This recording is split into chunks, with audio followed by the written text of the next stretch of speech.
બનાસકાંઠા જિલ્લામાં દર વર્ષે પાણીની મોટી વિકટ સમસ્યા સર્જાતી હોય છે અને આ મોટી વિકટ સમસ્યાના અનેક લોકો સામનો પણ કરતા હોય છે, પરંતુ જિલ્લામાં સ્વાધ્યાય પરિવાર સાથે અનેક લોકો જોડાયેલા છે અને જે ચોમાસા દરમિયાન વરસાદી પાણી જે વેસ્ટ જતું હોય છે તેનો સંગ્રહ કરી આખું વર્ષ દરમિયાન તેનો સદુપયોગ કરતા હોય છે।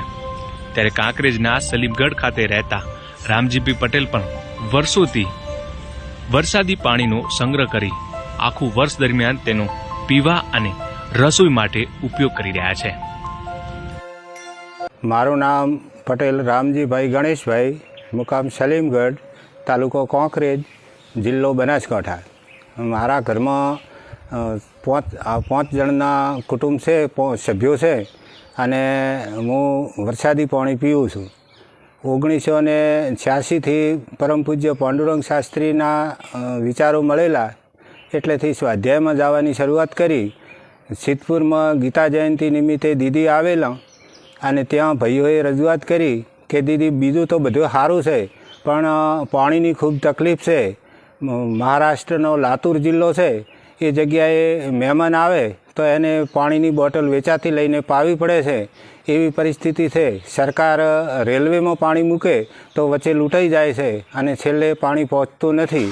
અને એ ટાઈમે દીદી બોલ્યા હતા કે તમે ખેડૂતના દીકરા છો, તમે આખું વર્ષ ચાલે એટલું અનાજ જો ઘરમાં સંગ્રહી શકતા હો તો ભગવાનનો પ્રસાદ આવે, એ પ્રસાદને તમે શું કેમ જાતો કરો છો? તો એ પ્રસાદને સંગ્રહી રાખો।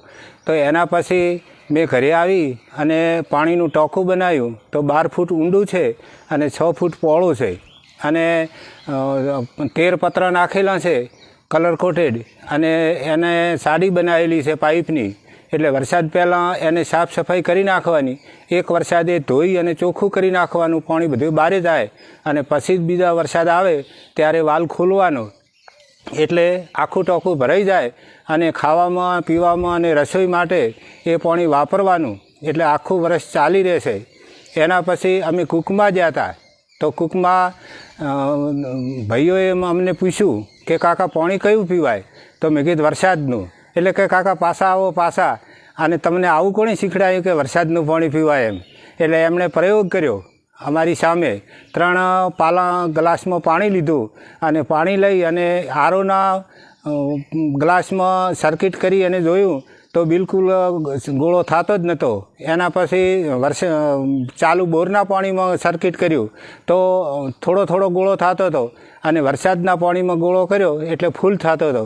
એટલે કે કાકા જો આ પાણીનો કેટલો પ્રતાપ છે અને તમે ખૂબ સમજણથી આ કામ લીધું છે, એટલે આ ખરેખર વરસાદનું પાણી તો અમૃત સમાન છે, ગંગાજળ સમાન છે, એટલે એ પાણી જ પીવાય। પછી ઘણા લોકો મારી પાસે સલાહ લેવા આવે છે અને ટોકા પણ બનાવ્યા છે, એટલે વરસાદનું પાણી તો અમૃત સમાન છે। અને મારી બધાને એવી રિક્વેસ્ટ છે કે બધા જ ભાઈઓ ટોકા પાણીનો બનાવે તો નહીં કોઈ વીજળીની ઝંઝટ, નહીં કોઈ સરકારની, નહીં કોઈ બોરની, અને અડધી રાતે 12 વાગે પણ ડમચી હલાવીએ એટલે પાણી મળી જાય।